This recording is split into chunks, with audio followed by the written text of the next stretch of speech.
Gracias por esta oportunidad. No es fácil, pero es un honor. Hoy aprenderemos un poco sobre complejidad, sistemas y redes complejas.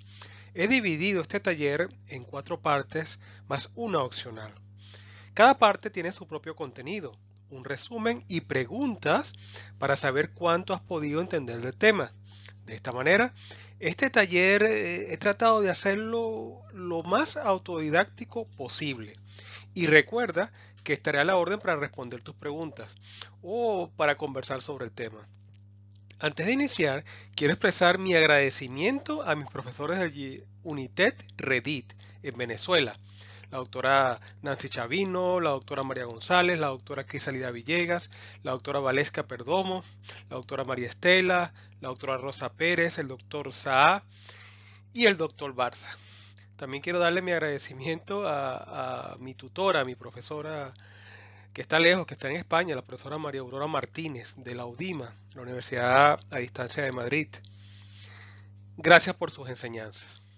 Quiero también agradecerle a mis compañeros de investigación de nuestro grupo de postdoctorado, el doctor Otoniel Granados, la doctora Francisca Pineda, el doctor Alberto Iriarte y especialmente a nuestra ingeniera magíster Mildred Sequera, nuestra flamante presidenta de equipo de investigación.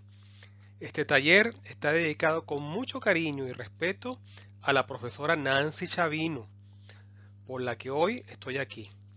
Bueno, gracias. Comencemos.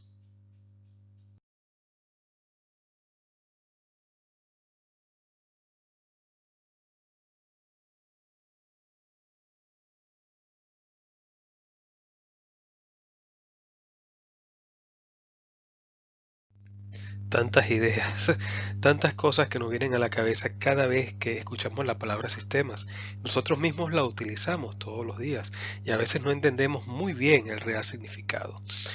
Siempre pensamos que son tantas cosas las que fluyen, las que se mueven y las que están allá adentro y todo forma parte de ese sistema, pero tenemos que ver un poquito más allá.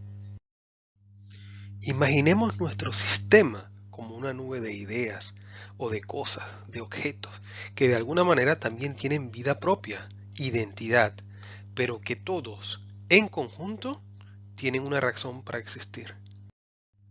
Y he aquí que tenemos nuestra primera propiedad importante. Deben tener un objetivo común, un porqué. Si esto no se cumple, no es un sistema. Mejor volvamos a nuestra nube, perdón, a nuestro sistema. Ahora, a esa nube le daremos la forma de círculo negro para describirlo. Y este círculo tiene muy bien delimitado su contorno. Ya sabemos lo que está adentro y lo que está afuera. Entonces, nuestra segunda propiedad importante de todo aquello que llamamos sistemas es que sus límites están muy bien definidos, es decir, frontera, bordes bien definidos. Una vez que le ponemos límites, imaginemos que ese círculo tiene otros círculos más pequeños que también pareciera tener vida propia, con sus propias propiedades y límites. A estos círculos pequeños los llamaremos subsistemas y pueden tener muchos de estos elementos. Esta es nuestra tercera propiedad. Deben tener subsistemas. Y a veces esas pequeñas partes o subsistemas, aunque no lo creas, intentarán unirse, fusionarse, para intentar cambiar toda la configuración interna de nuestro sistema, como si tuvieran vida propia. Mm, Mejor no te asustes, no pienses en eso, al menos no por ahora. Mejor volvamos a nuestro círculo negro, normal, tranquilo, con límites definidos y ahora lleno de pequeñas partes o subsistemas que no intentarán mezclarse o hacer cosas extrañas. Y esos subsistemas se interconectan, se hablan, se intercambian datos, se relacionan. A veces la entrada de uno es la salida de otro. He aquí nuestra cuarta propiedad. Se interconectan entre sí.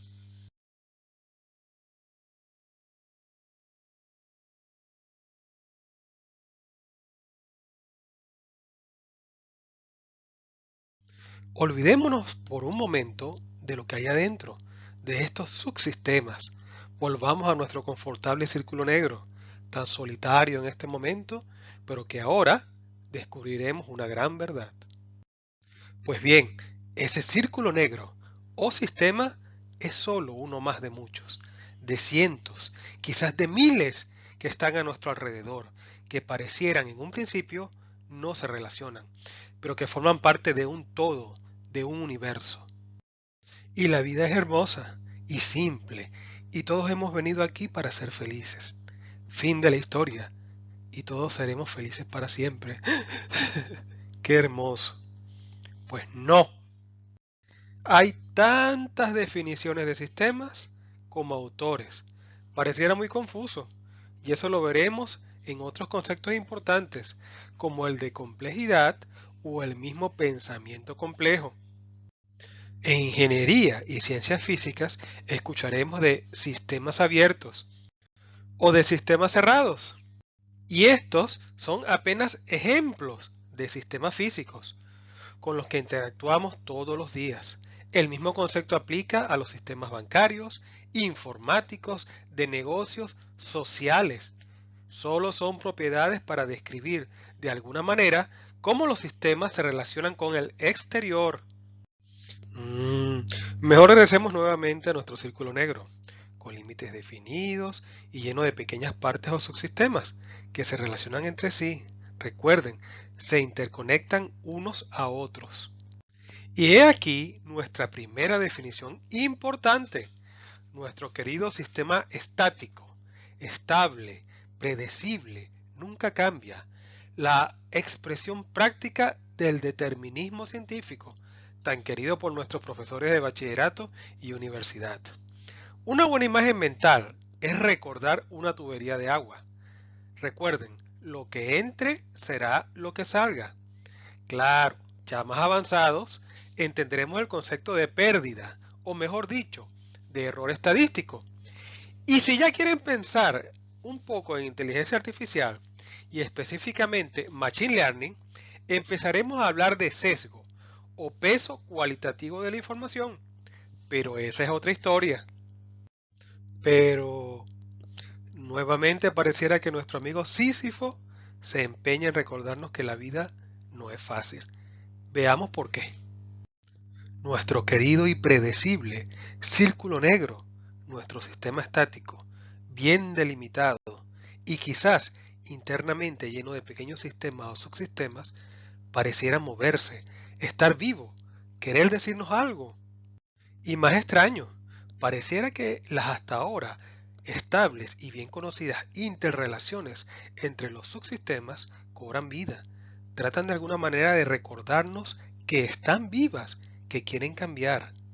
Hemos descubierto a los sistemas dinámicos. Los sistemas dinámicos también cumplen con las propiedades estudiadas antes, tienen un fin común, pero ahora pareciera que el exterior, el ambiente fuera del sistema, de alguna manera los afecta, los modifica. Sin embargo, todavía son más o menos predecibles en el tiempo. Y he aquí que también existe una clasificación de los sistemas dinámicos. El primer grupo, los sistemas dinámicos lineales. Una buena imagen mental para recordar el concepto es que al tocarlo se moverá. Y si conocemos de antemano dónde tocarlo, sabremos hasta dónde llegará. Siguen siendo predecibles, deterministas, pero se pueden utilizar métodos probabilísticos como las cadenas de Markov, donde un posible hecho dependerá exclusivamente del acontecimiento anterior, exclusivamente, y no de los primeros acontecimientos o de la suma de ellos. O también se pueden utilizar las redes bayesianas, donde la ocurrencia de ciertos hechos podría de alguna manera predecir los futuros acontecimientos.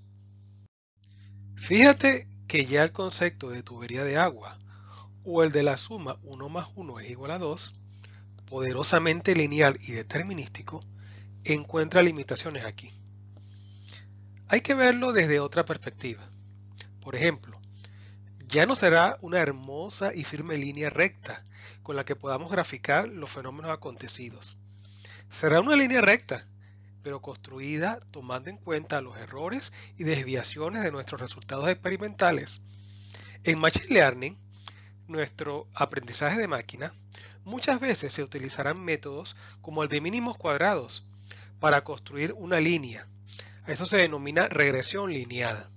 Y esa línea tratará de abarcar los puntos en común con la solución hallada en nuestro modelo. Y esa línea nos servirá, más o menos, para predecir futuros acontecimientos. Claro, siempre y cuando se ajusten a esa línea o estén lo más cercano posible. Siempre habrá un error. ¿Y cómo podemos estudiar el comportamiento y la evolución de estos sistemas? Pues bien, por medio de modelos matemáticos que serán simulados por computadora y que nos dirán qué podría suceder con ellos dependiendo de los datos con que alimentemos a nuestro modelo, su evolución, su desenlace. Software como el Benzin permite recrear los llamados diagramas de Forrester o causales o de causa y efecto. Estos pueden ser simulados aquí mientras más variables maneje el modelo, es decir, que tenga más datos internos, más información, más precisos serán los resultados.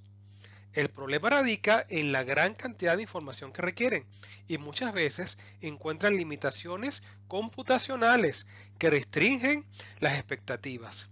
Y he aquí un ejemplo de un sistema dinámico cuyo modelo intenta predecir cómo evolucionaría la pandemia de COVID hace ya 2 años. Y bueno, sería cuestión de comparar las predicciones que dio ese modelo en su momento con los hechos que se registraron, ¿no? Hay que buscar las fallas y sobre todo entender que hay limitaciones y ajustar nuevamente ese modelo. ¿Para qué? Para intentarlo de nuevo. Muchas veces los modelos computacionales fallan no por un mal diseño, sino porque hacen falta que se le adicionen muchas más variables a tomar en cuenta. Pero eso es parte de otra historia. Ya para finalizar, puedes pausar aquí el video y hacer un pequeño repaso de lo más importante que hemos hablado. A continuación, podrás evaluar tus nuevos conocimientos con algunas preguntas de selección. Éxito.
Recordando nuestro concepto de sistema dinámico lineal.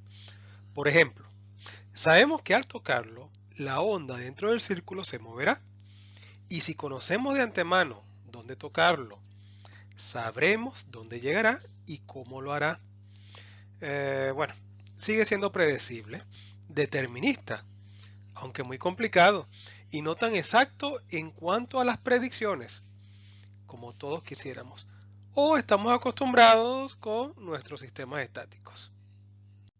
Y si este sistema empieza a tener comportamientos extraños, inesperados, hasta sorprendentes, pues amigos y amigas, estaremos en presencia de un caballero denominado sistema dinámico no lineal, no predecible, al menos en apariencia, y que con cualquier toque al inicio de su vida, incluso con el simple e inocente aleteo de una mariposa, se vuelve complejo. Y he aquí que comienza lo bueno de esta historia. Prepárense a sentir el verdadero terror, el miedo a lo desconocido, o mejor, a comprender a un viejo conocido, pero muy desconocido hasta hoy. Señoras y señores, esto es el caos. Son al menos en apariencia sistemas impredecibles. Además, presentan extraños comportamientos. Recuerda, a veces esas pequeñas partes o subsistemas intentan unirse, fusionarse o cambiar sus interconexiones, o al menos modificarlas. Pareciera que estos subsistemas se ponen de acuerdo para cambiar toda la configuración interna de nuestro sistema. Y recuerda que una de las premisas básicas de nuestro querido método científico es que todos los resultados deben ser iguales al repetirse el experimento en las mismas condiciones. Y sin embargo, algunas veces emerge una propiedad increíble de nuestro sistema caótico. Con el tiempo y después de tantas perturbaciones, cambios, el sistema se vuelve a autoorganizar y se vuelve estable, a una nueva normalidad. Estaremos en presencia entonces del conocido caos determinístico, el cual sí podríamos intentar predecir incluso con software como el Benzin. ¿Has escuchado el dicho popular, después de la tempestad viene la calma? Y todos estos fenómenos se estudian y analizan en las llamadas ciencias de la complejidad. Así es, la ciencia de la complejidad que estudian el caos lo ha vuelto su principal objetivo de estudios, aunque como veremos más adelante no es el único. ¿Y qué son las ciencias de la complejidad? Nuevamente, te recuerdo que encontraremos tantas definiciones como autores. Quizás sea mejor describirla por sus propiedades. Y fíjate que aparece la palabra emergente para empezar a nombrar fenómenos inesperados, nuevos, capaces de cambiar todo desde una de sus partes. El Instituto Santa Fe, en Estados Unidos, es para la ciencia de la complejidad lo que es el Reddit para la transcomplejidad. Y Stuart Kauffman es el Ekal Morin de este complejo campo de estudios y que ha sido uno de sus principales exponentes a nivel mundial.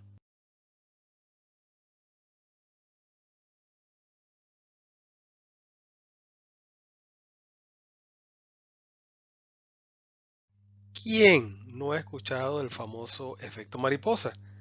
Pero, ¿sabes lo que realmente significa? ¿Has vivido tú este efecto mariposa? ¿Nunca te has preguntado qué hubiera pasado en tu vida si crees que algo sería diferente?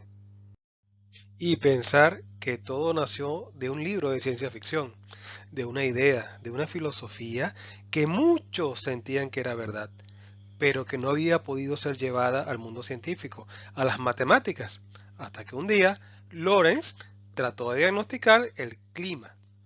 Unas simples ecuaciones diferenciales que tomaban en cuenta los cambios de temperatura, de la humedad, la velocidad del viento, otros datos atmosféricos. Él se dio cuenta que al introducir los mismos datos una y otra vez, se obtenían resultados diferentes. Y más allá, al graficarlos usando una computadora, parecía que la imagen formaba las alas de una mariposa en movimiento. Y he aquí nuestra historia. Bueno, he aquí un resumen de lo que hemos aprendido hasta ahora. De un sistema pasamos a un sistema estático. De un sistema estático pasamos a un sistema dinámico lineal. Y de este a un sistema dinámico no lineal, es decir, caótico, impredecible, pues es muy sensible a las condiciones iniciales. Pero, pero ocurre algo extraño. El caos aparentemente desordenado y tormentoso, impredecible, va creando patrones que se repiten una y otra vez. Y a estos patrones los llamamos fractales. Una palabra muy utilizada para crear imágenes filosóficas de espejos, de espejismos, de repetición, de perpetuidad en el tiempo. Pareciera que la imagen, el modelo, el comportamiento se repite en el tiempo, una y otra vez. Y no solo bonitas imágenes animadas, no, la fractalidad existe en la vida real, en la naturaleza y en el comportamiento de grupos sociales. Hasta en ingeniería, donde el ser humano le saca el máximo provecho a todo, podemos ver la fractalidad. En programación, en construcción de antenas de telecomunicaciones, en máquinas industriales y hasta en la arquitectura. Y todos estos modelos resultan ser no solo más vistosos, más bonitos, sino más eficientes, más productivos. La fractalidad está presente a nuestro alrededor. Veamos los siguientes ejemplos, aparentemente caóticos, pero que en el tiempo forman patrones. ¿Por qué? Vamos a verlos.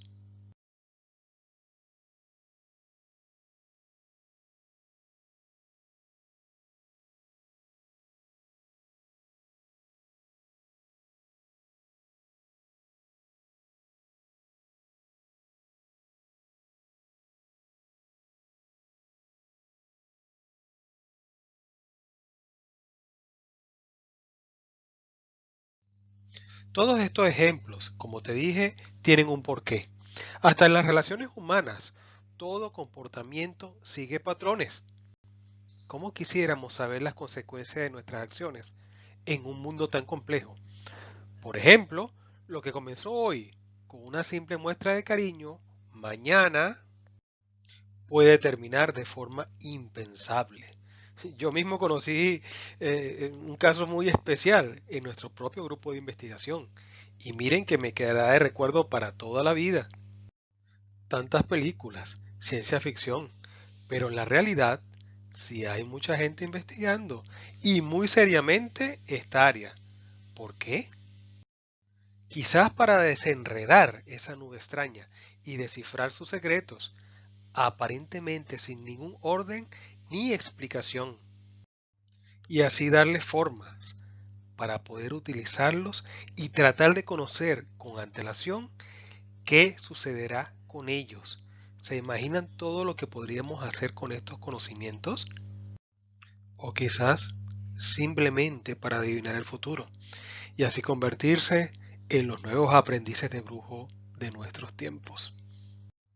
¿Y qué herramientas utilizarán los científicos del caos? Hoy, diagramas causales.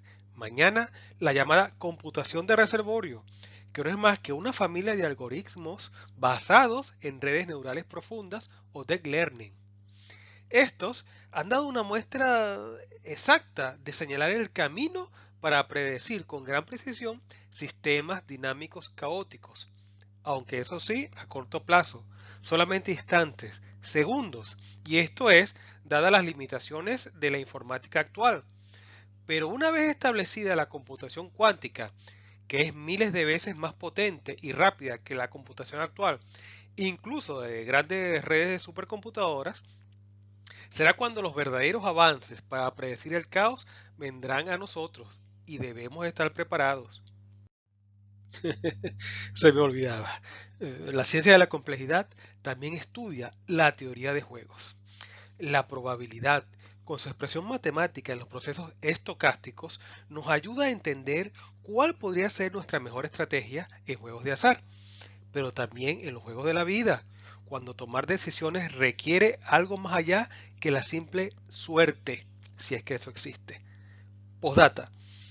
¿Sabían que es imposible para una máquina escoger un número aleatorio? Ujú. No al menos como lo hacen los humanos. Y este es un punto interesante, pues podría ser un punto indicativo de la singularidad tecnológica, un tema de los que le hablaré más adelante. Definitivamente, qué mala memoria la mía. La ciencia de la complejidad también estudian los llamados agentes inteligentes.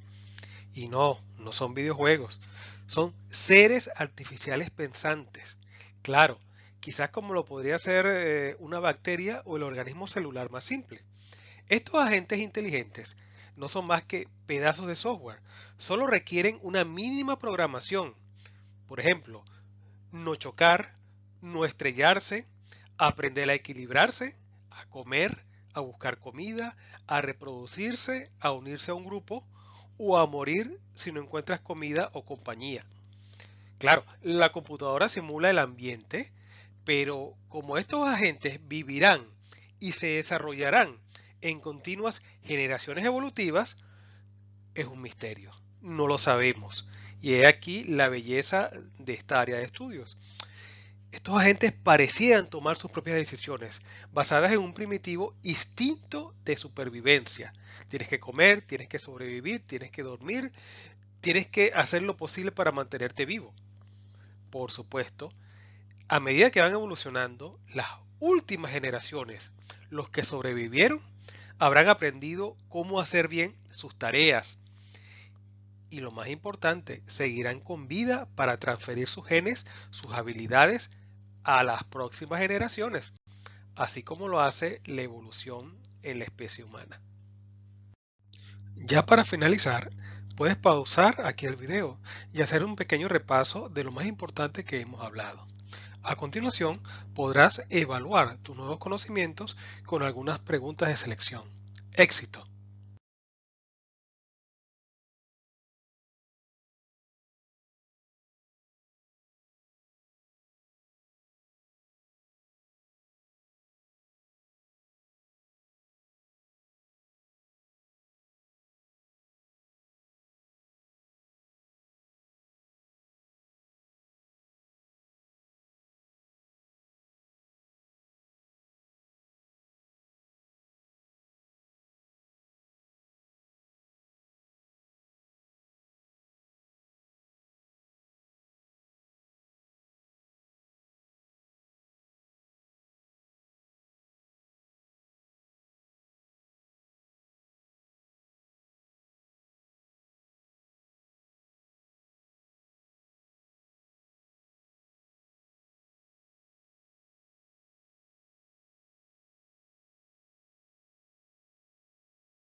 ¿Te acuerdas de esta imagen?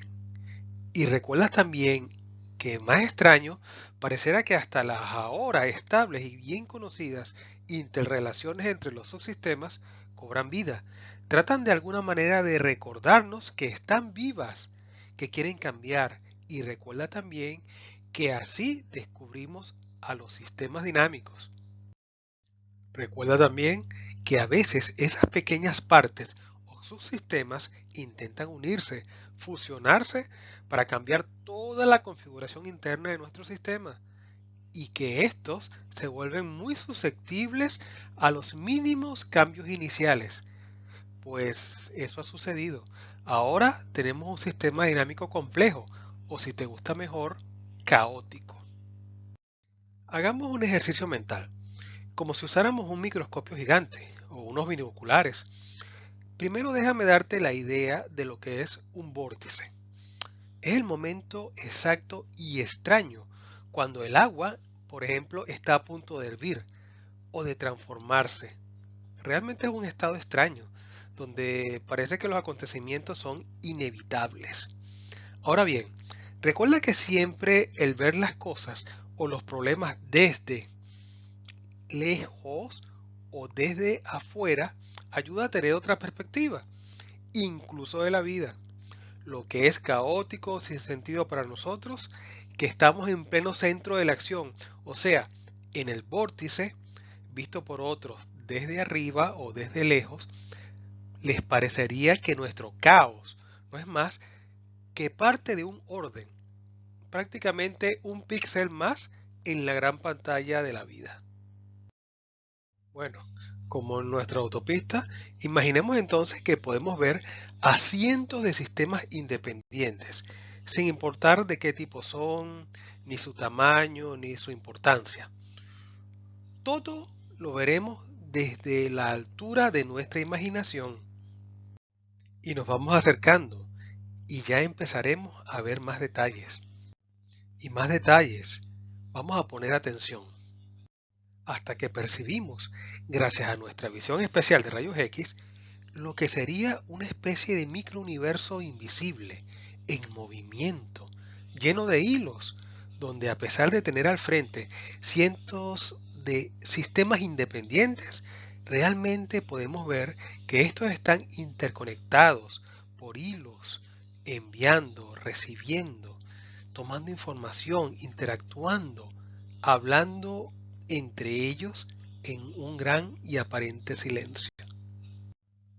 Lo que nos debería llevar a pensar, a reflexionar sobre la realidad de estos fenómenos, sobre qué tan unidos están todos estos sistemas, sobre cómo y el por qué, a pensar sobre lo verdaderamente interconectados que pueden estar los objetos, los animales, nosotros mismos, todo, sin importar las distancias ni el tiempo, a tratar de buscar una relación lógica entre dos cosas que en apariencia nada tienen que ver. Por ejemplo, una mariposa volando en Brasil y un tornado que ocurrirá en Texas. Y esta realidad apenas empezamos a sentirla, a intuirla, a investigarla. He aquí el principal concepto que buscamos. Todo realmente es parte de una red muy compleja, llena de sistemas aparentemente aislados, que de alguna forma u otra se conectan, formando una masa viva que se mueve, que evoluciona. Lo que afecta a una de sus partes, tarde o temprano terminará afectando a otra, y así hasta que todo este maravilloso organismo sienta, asimile y se adapte a los cambios. Ahora entiendes un poco más lo que significa que el aleteo de una mariposa en Brasil puede causar un tornado en Texas. Bueno, mejor veamos algunos ejemplos que están entre nosotros y muy cercanos.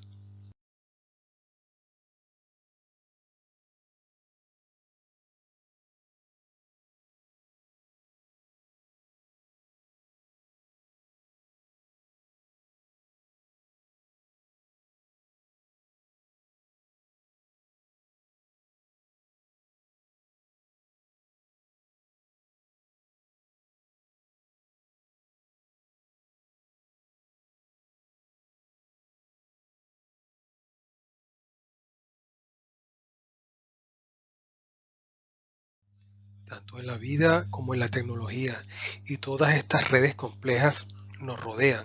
Vivimos inmersos en ellas y quizás no nos habíamos dado cuenta. Quisiera en esta lámina dar una nota especial, especialmente para ti o para aquellos también que se están formando como investigadores. Imagínate una función de indexamiento de papers o de artículos científicos. Todos nuestros artículos publicados estarán en una revista principal. En esta gráfica puedes verlos como los nodos más grandes, los que destacan. Esos son los nodos principales de esta red, es decir, las revistas más importantes. Y todos los demás nodos, que fíjate que varían un poco en cuanto a tamaño, se conectan a ellos.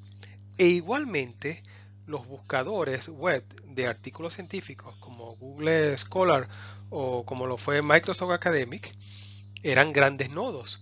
Pues bien, estos nodos también se alimentaban y actualizaban su información de los otros nodos más pequeños que se conectaban a ellos. Y a la vez, estos nodos más pequeños posiblemente recibían sus datos, información de otros nodos más pequeños o de operarios que introducían esa información a través de sus páginas web. Fíjense que una red muy compleja, ¿no? El servicio para los investigadores. Pero esto es lo que ocurre a nuestros trabajos una vez que logran ser publicados. Y recuerden que esta red compleja se mantiene para siempre y muchas veces las copias de estos trabajos permanecen en diferentes nodos. Ahora, con el advenimiento del blockchain, de la cadena de bloques, pues puedes asegurar no solo eh, digamos, la veracidad de esos artículos, sino también que mantendrán copias seguras de respaldo. Mucho cuidado con lo que escribamos, mucho cuidado porque todo se queda en internet. Por eso siempre les digo a mis estudiantes y te recomiendo a ti hoy, haz tu mejor esfuerzo al publicar y públicalo en la mejor revista o congreso que puedas, porque eso va a quedar para siempre y es tu nombre y tu perfil de investigador. Ya para finalizar, puedes pausar aquí el video y hacer un pequeño repaso de lo más importante que hemos hablado. A continuación, podrás evaluar tus nuevos conocimientos con algunas preguntas de selección. Éxito.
Aquí inicia mi maravilloso viaje al mundo de la complejidad y de la transcomplejidad como una nueva estrategia de investigación y de ver el mundo. Literalmente pensaba que, bueno, eso de la complejidad era buscarle las 5 patas al gato, es decir, siempre buscar el camino más difícil para averiguarlo todo, que quizás no debería haber averiguado, quizás debería haberme quedado tranquilo y mantenerme feliz. Lo que creía saber de muchas cosas para mí era suficiente. Eso era desde la perspectiva única de mi pensamiento computacional y siempre utilizando el método científico como única arma para validar mis hipótesis. Sí, era un empirista determinista a tiempo completo. Pasé a organizar y a clasificar todo, como las raíces de un árbol, a conocer que también el jengibre y sus raíces, tipo rizoma, y que nos explican que las relaciones complicadas, entrelazadas y a veces unidas, a veces separadas, viviendo juntos, viviendo independientes, estas raíces rizomáticas terminan siendo complejas. Pues bien, este rizoma podría ayudarme mucho como investigador. Sí, definitivamente fui de buscarle siempre las 5 patas al gato a estudiar el rizoma de jengibre. Lo primero que hago es entender cómo evolucionó el método científico, pasando por los paradigmas disruptivos de este, los sistemas complejos, el Instituto Santa Fe, científicos como Kaufman y pensadores filosóficos que se dan cuenta de ello, como Edgar Morin, y que intuyen que falta algo más allá de la forma tradicional de realizar investigación. Me doy cuenta también que los conceptos de ciencias de la complejidad, pensamiento complejo y transcomplejidad no son lo mismo y que si bien guardan estrecha relación, hay que saberlos distinguir muy bien. Una cosa es lo que se investiga, por ejemplo, la complejidad como ciencia. Otra cosa es el por qué se debe investigar, por ejemplo, el pensamiento complejo, y el cómo se debería investigar. Y es aquí donde entra la transcomplejidad. Se empiezan a formar las bases filosóficas que me acompañarán a lo largo de todo mi trabajo de investigación. Y he aquí mis axiomas. Estos pensamientos son verdad, son la piedra fundacional, mi guía, el norte, el faro de luz. Todo lo demás, como buenos teoremas, se basa en ellos y ayudan a la creación de nuevas tesis y sus hipótesis en cualquier área científica, pero con una mirada transcompleja. Bueno, ten presente que en mi opinión, la transcomplejidad es para el pensamiento complejo lo que podría ser el método científico para el determinismo científico, herramientas para investigar. Y ya, desde el principio empecé a sacar mis propias conclusiones, a dejar atrás conjeturas, es decir, juicios sin prueba, por instinto, para llegar a crear mis propias hipótesis científicas, como por ejemplo esta, ¿no? La investigación para resolver un problema complicado necesita método científico, pero un problema complejo se enriquecería con investigación transcompleja, es decir, emergente. Bueno, aprendí que es importante estudiar desde el pensamiento aristotélico como génesis del reduccionismo, pasando por los principios kantianos en apoyo al racionalismo como única forma de conseguir conocimiento, hasta empezar a seguir los pasos del determinismo y el empirismo. Por supuesto, con sus máximos exponentes en el Círculo de Viena, máxima expresión del pensamiento maquinista y lineal de la época, donde todo se debe demostrar y expresar con matemáticas, y cuya máxima expresión la tenemos en el método científico que conocemos hoy. Sí, así fue hasta llegar a Gödel, que se atrevió a decir que no todo es demostrable científicamente, y por eso no deja de ser cierto. Sí, este viaje también me llevó a reflexionar sobre Karl Popper y su falsacionismo, para descartar todo aquello que sea pseudocientífico, pero que quiera ser visto como una ciencia o como algo válido. Todo esto hasta llegar a los cambios paradigmáticos de Thomas Kuhn, donde el transhumanismo hace su aparición y me pone a pensar sobre la posibilidad real de que algún día las máquinas tomen conciencia. Sí, ha sido un viaje largo, pero sin duda, créanme, muy entretenido.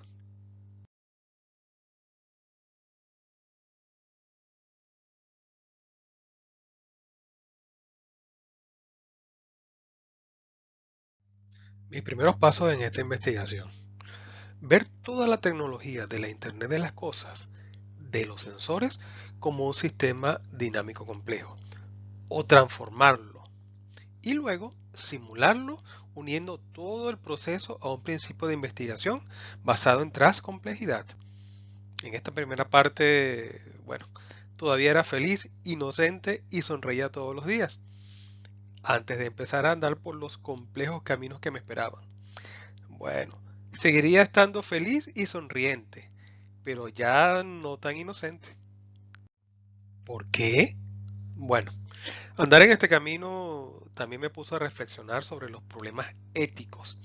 A veces, los temas de investigación pueden ser muy delicados en este aspecto.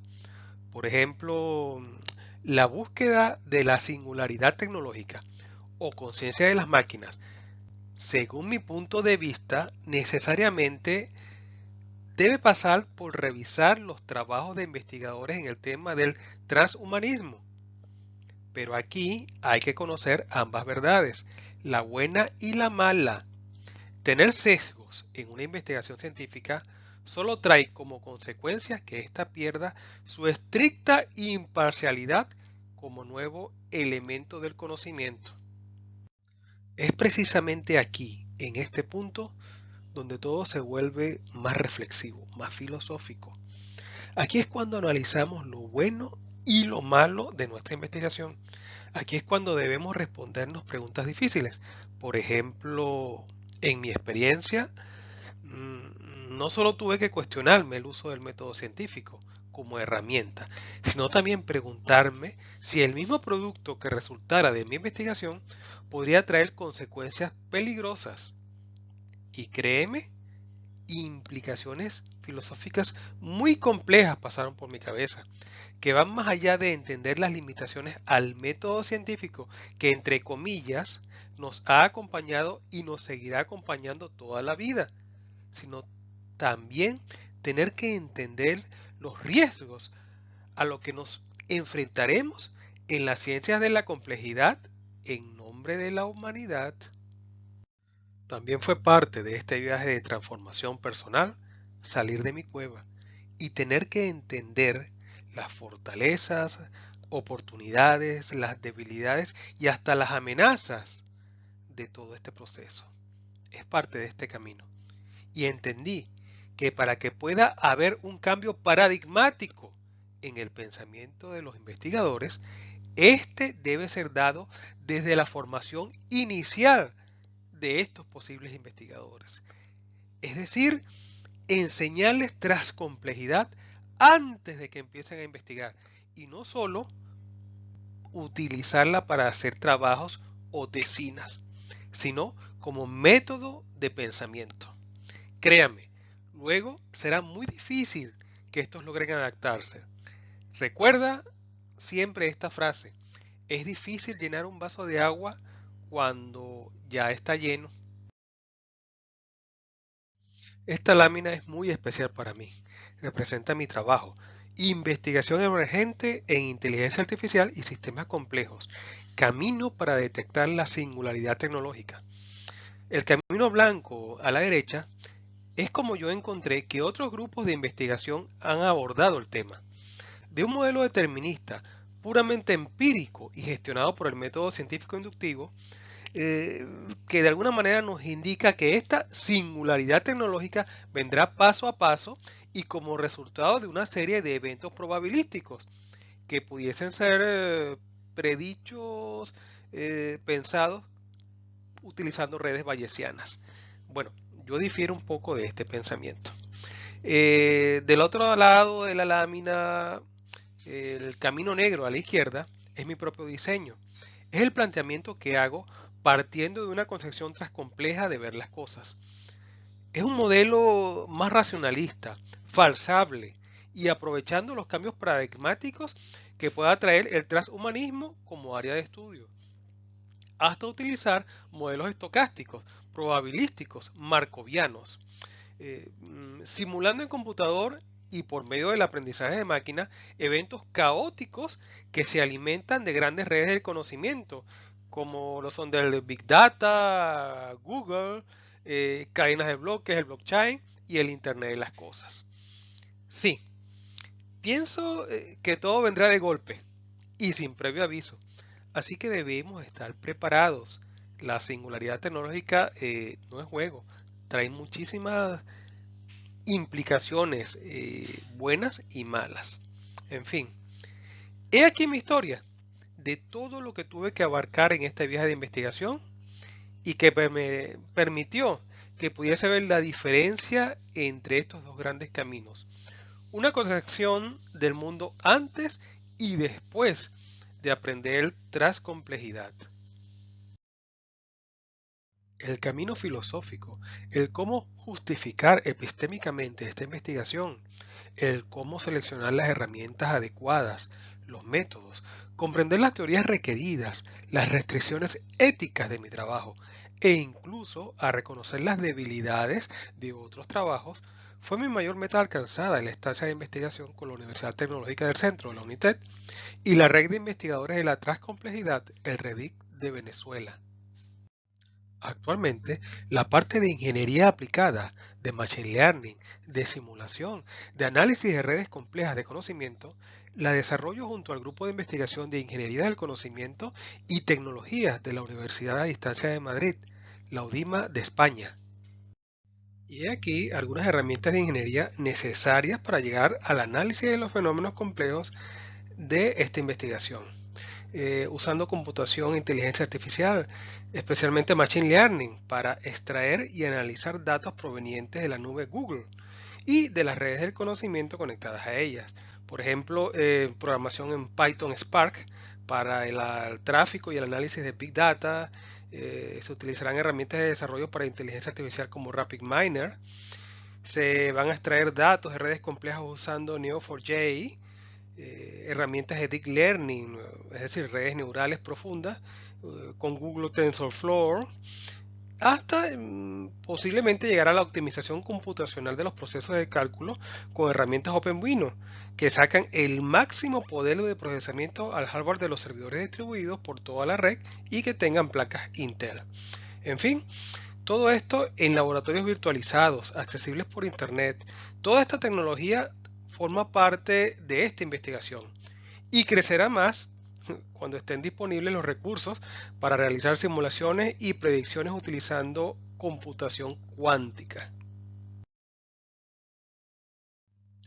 Y he aquí, en este preciso punto de todo ese mapa de mi investigación, donde hablo de grafos del conocimiento. He aquí donde yo he querido hacer énfasis en el contenido de este taller. Los grafos del conocimiento, también conocidos como redes del conocimiento.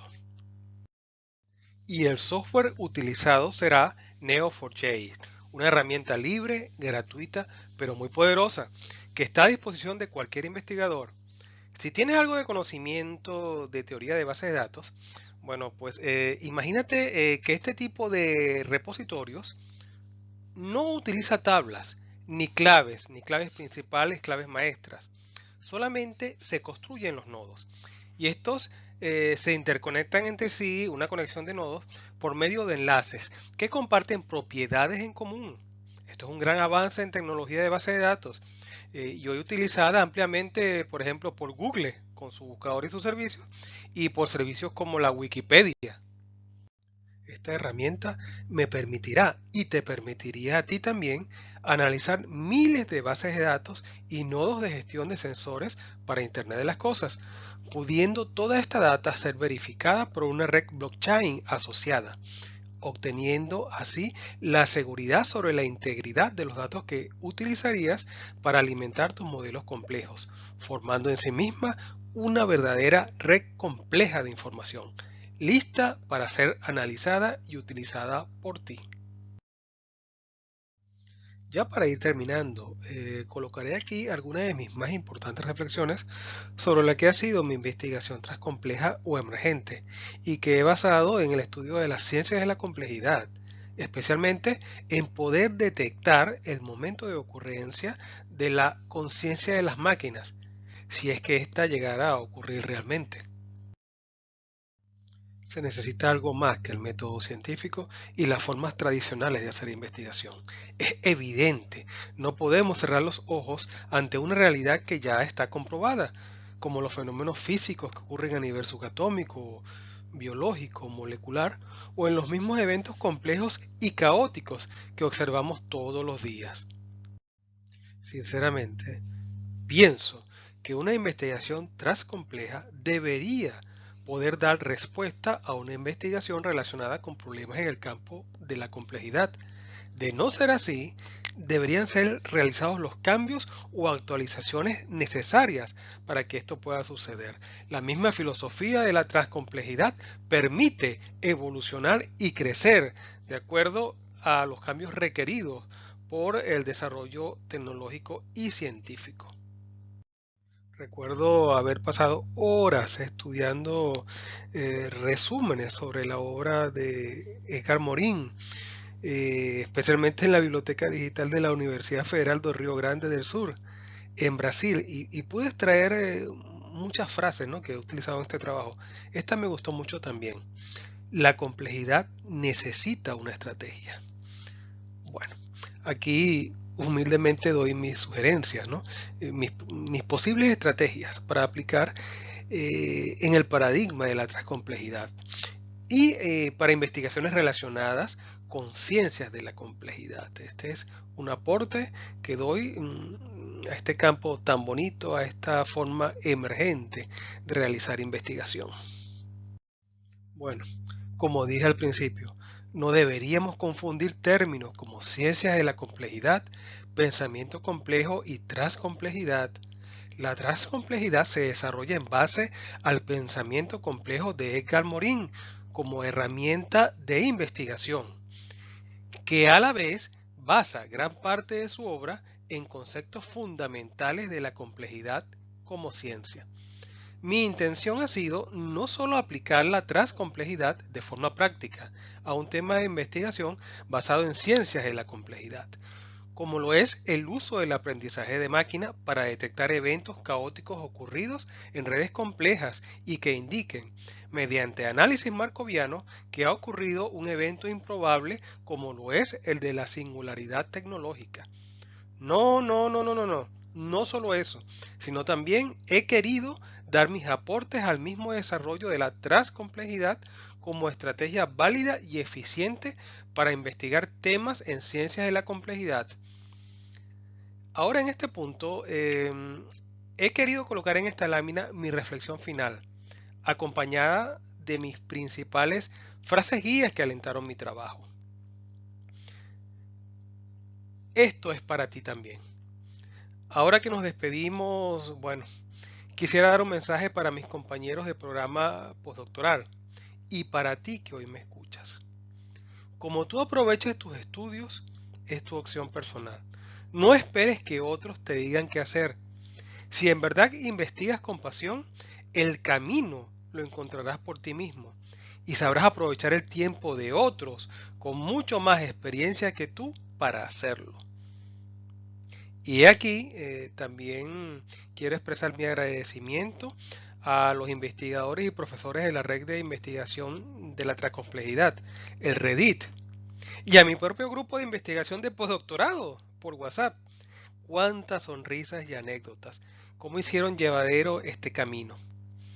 Quisiera dedicar este humilde trabajo a mi estimada profesora, la doctora Nancy Chavino, que me dio la oportunidad de ser parte de un proyecto tan bonito. Bueno, ya para terminar, te dejo con el resumen y el examen de los conocimientos de lo que hemos hablado. Muchas gracias y cuídate mucho.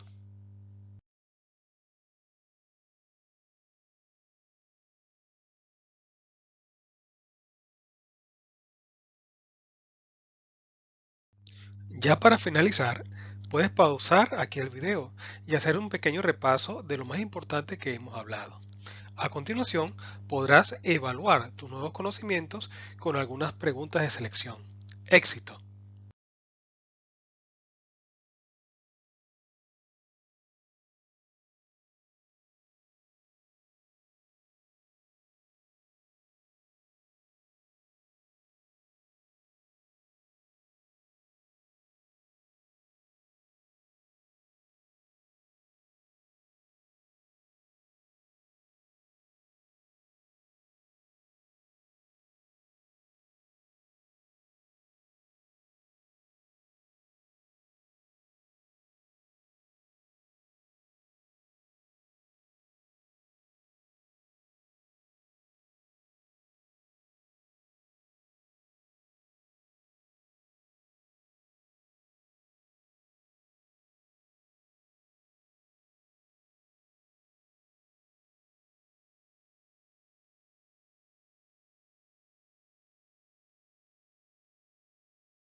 Nuestra amiga Lily nunca ha estado en Francia, pero está relacionada con la Torre Eiffel. ¿Cómo? ¿Cómo es posible que Lily pueda estar relacionada con la Torre Eiffel si nunca ha estado en Francia? Pues bien, básicamente lo que tenemos que hacer es ir a través de todos estos puntos que de ahora en adelante los vamos a llamar nodos y buscar la mejor ruta para que Lili pueda de alguna manera visitar nuestra Torre Eiffel. Esto se trata el arte, lo bonito de ir buscando información con grafos del conocimiento. Fíjense que algunas conexiones parecen muy visuales, ¿no? Muy visibles al momento, al instante. Otras son más difíciles, pero vamos a encontrar muchos caminos diferentes para llegar al mismo destino. Por supuesto, vamos a seleccionar en algún momento y dependiendo de la información que estemos buscando, qué camino, qué ruta es más óptima para poder llegar a la información que nosotros requerimos. A veces no depende de nosotros, a veces depende del estado de los nodos, a veces depende del estado de la red. Hay que tener mucho detalle con eso. Sin embargo, fíjense que la lógica es sencilla. Punto por punto, buscar los nodos del punto de inicio al final. Ahora, cuando son pocos nodos, como en estos casos, o en el mapa de nuestra amiga Lili queriendo viajar para Francia para conocer la Torre Eiffel, no hay problema. Pero, y cuando empezamos a encontrar cosas como estas, mapas enormes, redes enormes, muy complejas, con cantidad casi infinita de nodos de muchos tipos, tamaños, formas y colores. Pues bien, estos son los grafos del conocimiento. Son redes bastante complejas, pero no te asustes, esto lo podemos dominar y te voy a enseñar un poco cómo. Vamos a tomar este ejemplo, ¿no? Voy a invitar a mi científico favorito, el doctor Petronilo, y vamos a ver un poquito cómo se podría construir un grafo del conocimiento, un mapa del conocimiento, usando una herramienta libre, está en internet, que te la voy a mostrar, que es Neo4j. Vamos, Petronilo. Bien, lo primero que todo es que el doctor Petronilo, bueno, ahora lo vamos a llamar el nodo Petronilo. Este nodo va a tener una etiqueta, va a tener unas propiedades. La etiqueta del nodo Petronilo es que es investigador. Puedo tener muchos nodos con etiquetas iguales porque es un grupo que estoy caracterizando y con propiedades no tienen que ser iguales, pero sí similares, compartir esas propiedades, ¿no? Fíjense que nuestro investigador Petronilo tiene unas propiedades de su nombre, la edad, el título, un doctor, y tiene 12 publicaciones. Bueno, volvamos a Petronilo. Ya sabemos que hay etiquetas, ya sabemos que hay propiedades para ese nodo. Entonces, vamos a ver qué nos muestra Petronilo. Bueno, Petronilo no es el único. Podemos tener bastantes otros investigadores unidos acá. Ya tenemos a Carla, Katrina, a Luis y a nuestro amigo Petrolino. Apenas son 4, pero podrían ser N investigadores que comparten esa etiqueta. Bien, empezamos a crear nuestra red, nuestro mapa de conocimiento. Petronilo conoce o de alguna manera está relacionado con Luis. Fíjense que aparece una línea desde Petronilo hasta Luis. Mucho cuidado.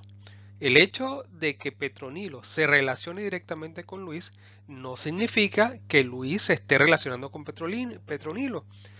Mucho cuidado con este detalle porque nuestra herramienta de desarrollo solo admite líneas de conexión en un solo sentido. Si vas a conectar o vas a interconectar con diferentes nodos y son diferentes relaciones, que así se llaman estas líneas, tienes que usar diferentes líneas. Por ejemplo, fíjate acá, le vamos a dar un nombre a esa conexión de Petronilo a Luis y esa conexión le vamos a poner un nombre, se va a llamar compañero de. Esa conexión también tiene una propiedad, la cual la puedes describir, y bueno, la etiqueta que estamos utilizando. Esta parte de las propiedades de las etiquetas la maneja el Neo4j, la maneja nuestra herramienta de desarrollo. No tenemos que preocuparnos por eso. Sencillamente, dependiendo de la base de datos que vamos a leer o de los datos que nosotros hayamos introducido directamente, ella lo va a asumir, lo va a tomar y lo va a trabajar. No te preocupes por eso. Solamente es bueno que tú conozcas que también las relaciones pues tienen sus propiedades y tienen una etiqueta. Un detalle, vamos a ver un poco más cercano a esto, ¿no? Para tú crear estas etiquetas, estas propiedades, estas relaciones, en Neo4j se utiliza un lenguaje de programación llamado el Cypher, una versión que ellos han logrado optimizar para su entorno, ¿no? Es algo más o menos como esto. Son líneas de código donde tú le vas a dar indicaciones sobre a quién conectarse o no conectarse.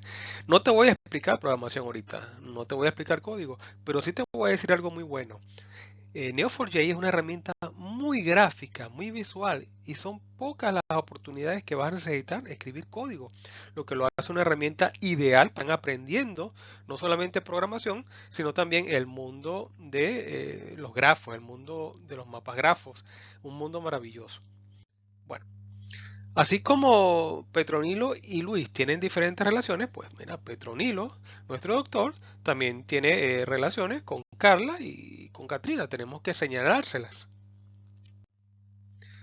No solamente Petronilo se relaciona con Katrina y Carla, sino que Luis y todos los demás integrantes, miembros, investigadores, pues también tienen algún tipo de relación. Fíjate, ahora Luis también se conecta con Katrina. Igual, Katrina se conecta con Carla. Recuérdense que siempre va a haber dos vías, ¿no?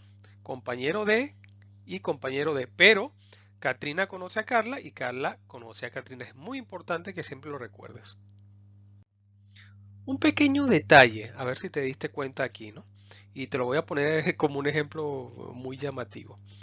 Fíjate, vamos a ver acá. Petronilo y Katrina tienen un tamaño de nodo, mientras que Luis y Carla son como un poco más pequeños. ¿Por qué? Bueno, en el entorno de desarrollo gráfico te vas a encontrar que a medida que el nodo tenga mayor cantidad de relaciones, mayor cantidad de interconexiones, es un poco más grande. Mientras que los nodos que tienen menos conexiones, por ejemplo Luis y Carla en este momento tienen 1, 2, 3, 4 cada uno. Petronilo y Katrina tienen 1, 2, 3, 4, 5, 6. Son un poco más grandes. Esto es solamente una ayuda visual para que tú los puedas distinguir, ¿eh? Solamente eso. Vamos a tomarlo para nuestro ejemplo como si fueran iguales. Ahora sí, fíjate, Carla y Luis ya están también interconectados y todos tienen el mismo número de conexiones. Te repito, esto es solamente una ayuda visual para ti. No es necesario que te preocupes con esto cuando estés construyendo tu modelo. Eso sí, cuando veas los diferentes gráficos en Google o en Internet y te des cuenta por qué unos nodos son más grandes que otros, bueno, aquí tienes la respuesta. No solamente tengo los nodos llamados investigadores, sino que también puedo tener diferentes tipos de nodos. Por ejemplo, ahora voy a tener un nodo llamado héroes, pero ese nodo es el nombre de un grupo de investigación. Yo quiero ahora tener nodos diferentes. Lo voy a colocar aquí en un color diferente, amarillo, para distinguirlo de los nodos que correspondan a los investigadores. Tú también lo puedes hacer en la herramienta Neo4j o sencillamente obviarlo. Es una herramienta visual, gráfica. ¿Qué ocurre? Estos nuevos nodos que tienen como etiqueta grupos de investigación, también tienen sus propiedades. Por ejemplo, en este caso, el nombre, cuántos investigadores están asociados, el número de publicaciones en total, lo que sea. Esas propiedades se las incluyes tú, se las puedes indicar al sistema. Recuerda, parece ser que nuestros nodos tienen etiquetas, nuestras conexiones también tienen etiquetas y también tienen propiedades. Todo esto lo maneja el Neo4j, lo maneja la herramienta de desarrollo. No te preocupes. Pues bien, yo puedo, es más, debo relacionar los nodos de investigadores con el grupo de investigación. En este caso, relaciono a mi doctor Petronilo con el grupo de investigación que acabo de crear, Héroes. Y también en dos vías. Fíjense que las propiedades de estas conexiones son que Petronilo investiga para Héroes y Héroes supervisa a Petronilo. Siempre recuerden las dos direcciones. No se puede colocar una sola dirección, una sola flechita.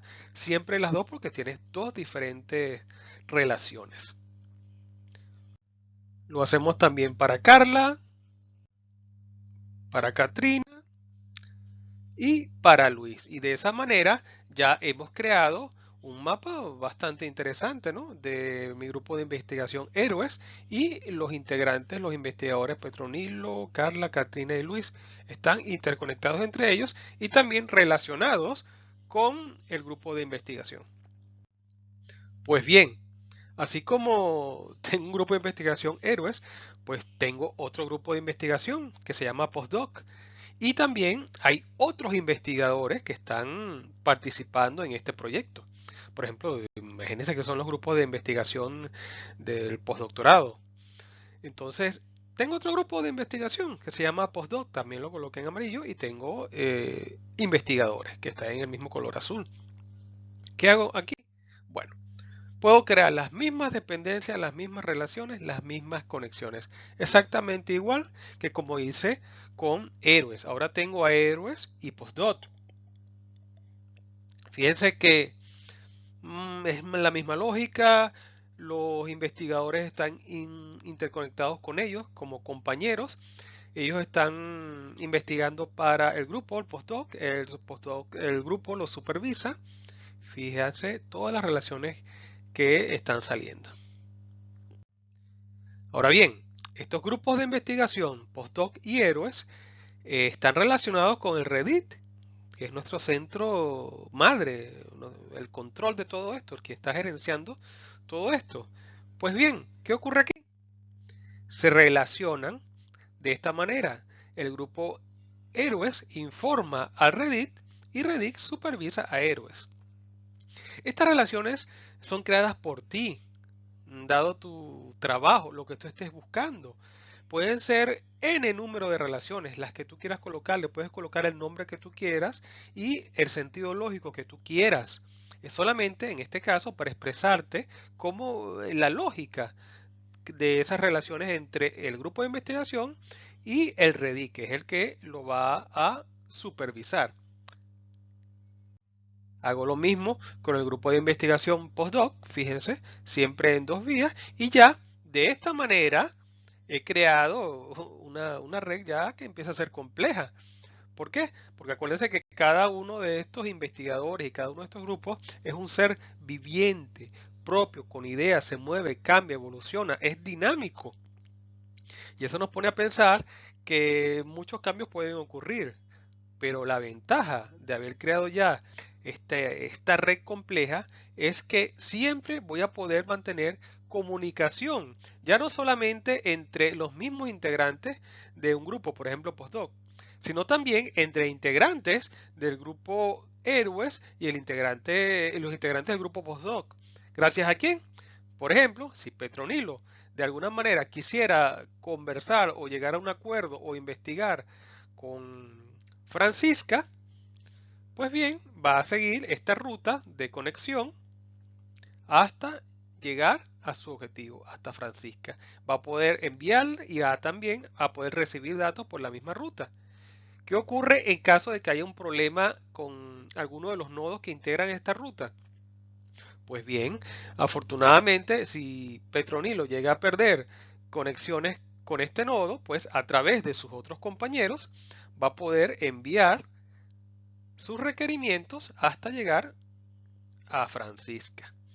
Entonces, interesante porque ya nuestro mapa de conocimiento nos indica qué funcionalidades puedo tener y cuál es la ventaja de estar interconectados de esta manera.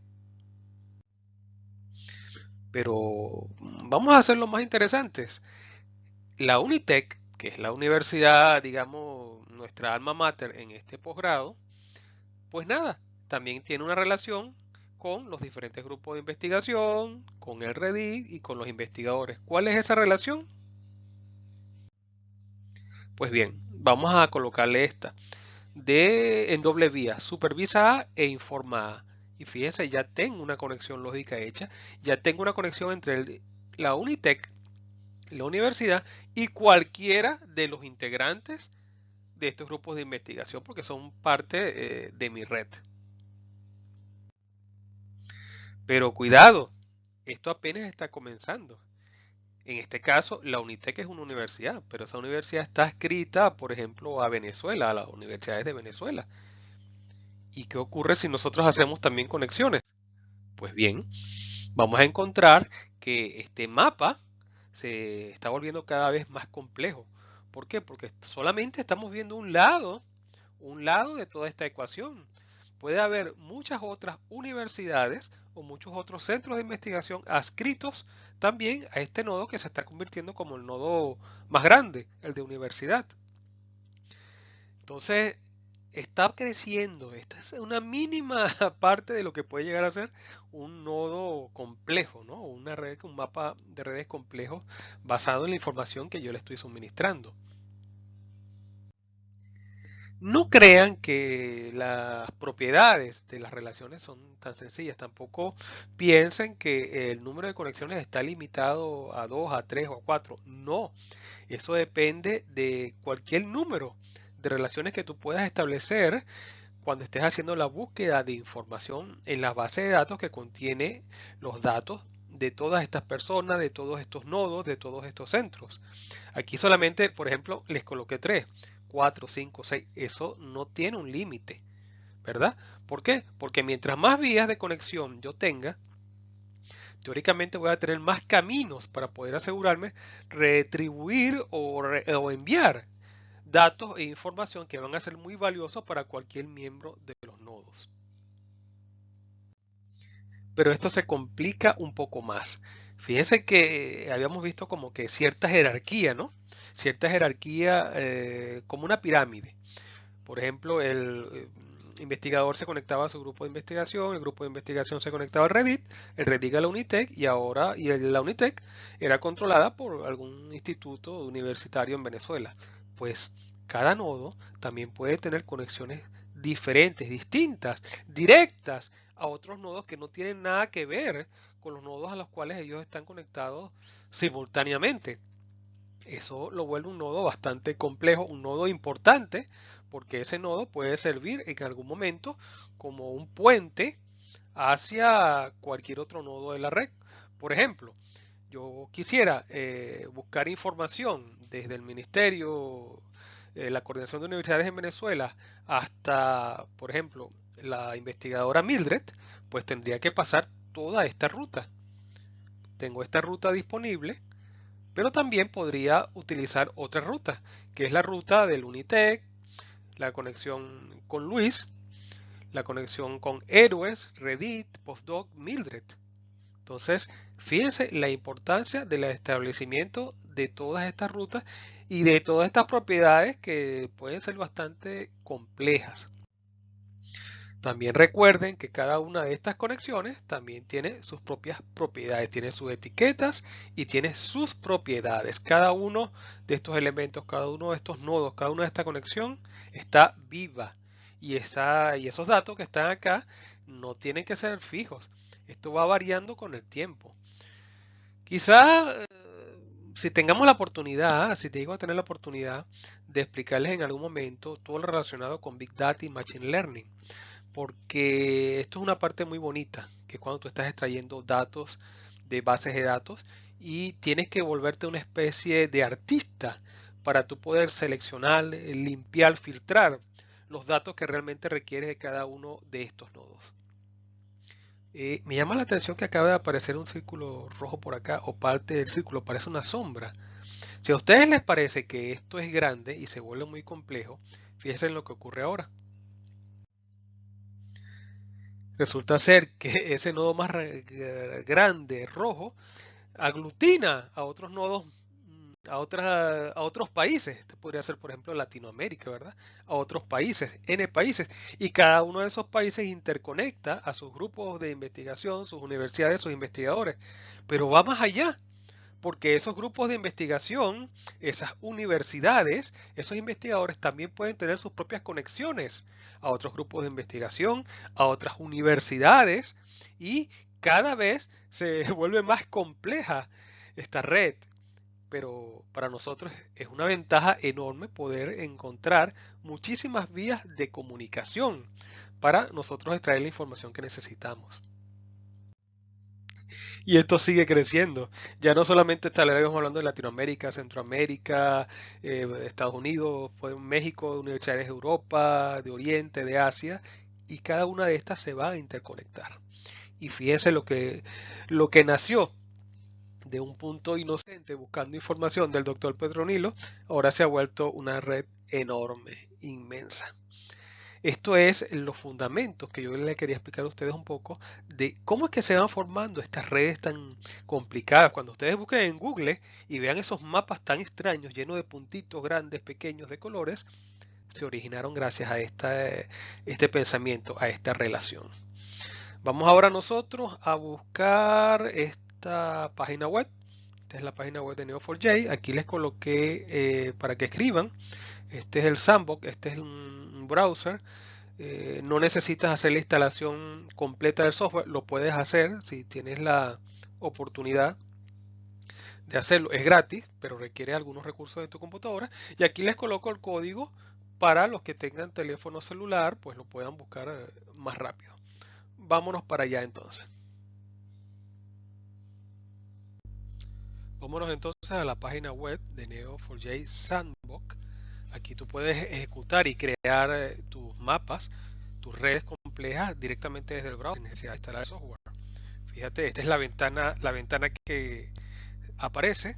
Vamos a lanzar entonces el Sandbox. Tú necesitarás crear tu propio usuario. Es completamente gratis, pero tienes que registrarte con tus propias redes sociales o administrar una contraseña, un correo electrónico. En todo caso, él te lo va a devolver para que tú lo puedas utilizar, ¿no? Es completamente gratuito. Bueno, pon pausa al video y crea tu usuario. Muy bien, continuamos ahora. Yo me voy a loguear, yo ya tengo mi usuario, mi contraseña creado. Y te voy a mostrar ahora que prácticamente toda la interfase es para enseñarte a ti a utilizar tutoriales de cómo planificar tu red, tu mapa de conocimientos. Muy sencillo si utilizas estos tutoriales porque prácticamente ya están casi construidas. De hecho, ya están accediendo a bases de datos, no solamente dentro del propio Sandbox, dentro del propio Neo4j, sino desde internet que están sacando todos los datos. Fíjate que hay una opción interesante, ¿no? De investigación de crimen y gestión de redes. Todo esto es leyendo bases de datos que ya están conectadas a internet y te está dando un modelo paso a paso. Cuando vayas a construir tu modelo y vas a comenzar de cero, utiliza esta opción, ¿no? El Black, el comenzar desde cero. Yo les voy a mostrar acá este ejemplo que ya está construido sobre películas y es para las personas que se están iniciando en este desarrollo. Lo marcas, luego le das crear. Él te va a cargar todo a lo que necesitas para empezar a trabajar. Vamos a ver, está iniciando la base de datos. Esta base de datos no es local, está ubicada en los servidores de Neo4j. Es de muestra, ya está ejecutándose. Fíjate que aquí te da información sobre propiedades técnicas de esta aplicación y luego lo corres. Un detalle, fíjate, te dice que solamente 3 días, lo puedes extender hasta 10 días. Por eso te recomiendo que lo instales en tu computadora, es gratis. Vamos a abrir entonces con nuestro browser, nuestro navegador. Aquí que se abre una pestaña, date cuenta, y aquí se va a ejecutar el entorno de desarrollo. Aquí es donde tú vas a hacer todo lo que se refiere a la creación de nodos, creación de conexiones, vas a dar propiedades, etiquetas, vas a unir diferentes bases de datos en internet, vas a relacionar bases de datos también, puedes modificar de forma gráfica tu mapa de conocimiento y sobre todo podrás tener una visión completa de lo que significa aglutinar, crear toda esa base de la información tomando datos de diferentes bases de datos ubicadas en internet. Te recuerdo que estamos corriendo el tutorial, es propio del Neo4j, está interno, lo puedes hacer. De hecho, te voy a recomendar que es lo primero, el primer paso que debes dar es acá. No importa si no tienes conocimientos de programación. No importa si es la primera vez que estás utilizando el aplicativo. La verdad es bastante sencillo y créanme que el inglés también es bastante sencillo, no es tan complicado. Entonces él se está conectando con el servidor. Fíjense, aquí es donde ustedes van a colocar los comandos del Zephyr, los comandos necesarios para ejecutar las instrucciones. No se preocupen por eso, esto es bastante gráfico. Ya van a ver que no es necesario aprender tantos comandos y te muestra información local de tu aplicación. Lo primero que te dice es, bueno, mira, aquí está un tutorial, proyecto de películas. Aquí es lo que te estaba diciendo. Él te va a indicar paso a paso lo que tienes que construir.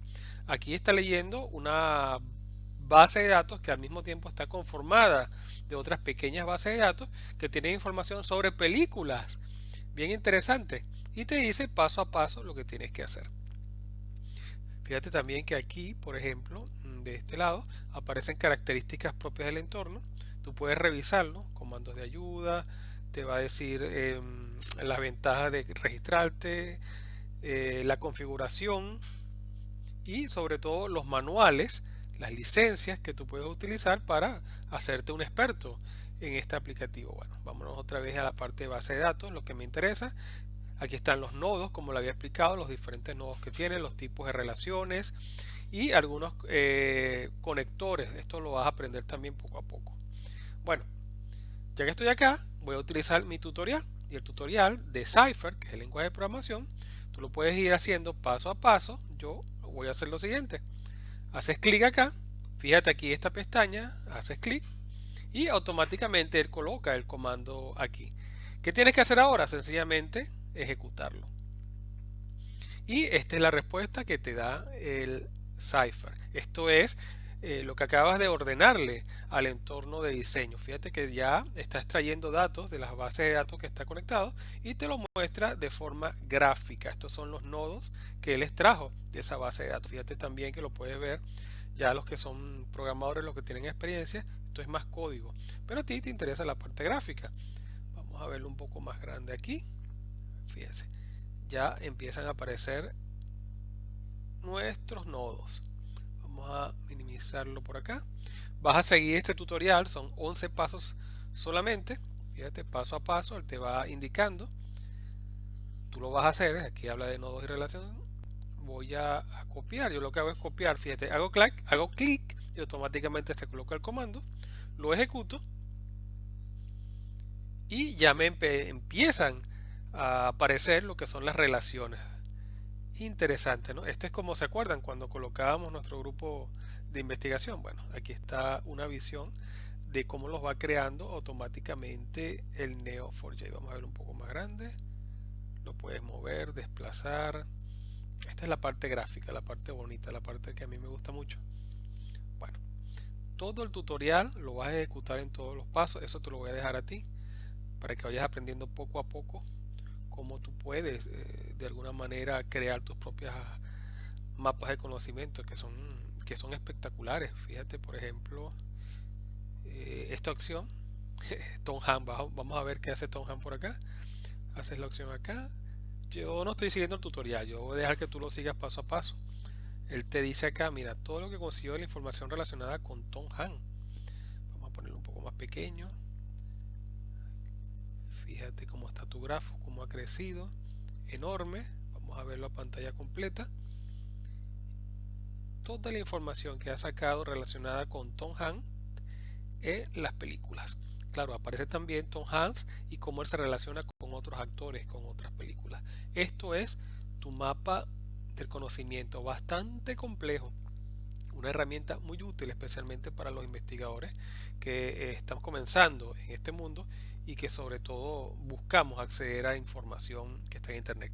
Bueno, espero que te haya gustado y por favor realiza el tutorial paso a paso para que puedas entender mejor sobre esta ventaja, esta maravillosa herramienta. Te deseo éxito y estaré a tu orden. Muchas gracias y recuerda hacer el tutorial, es bien importante.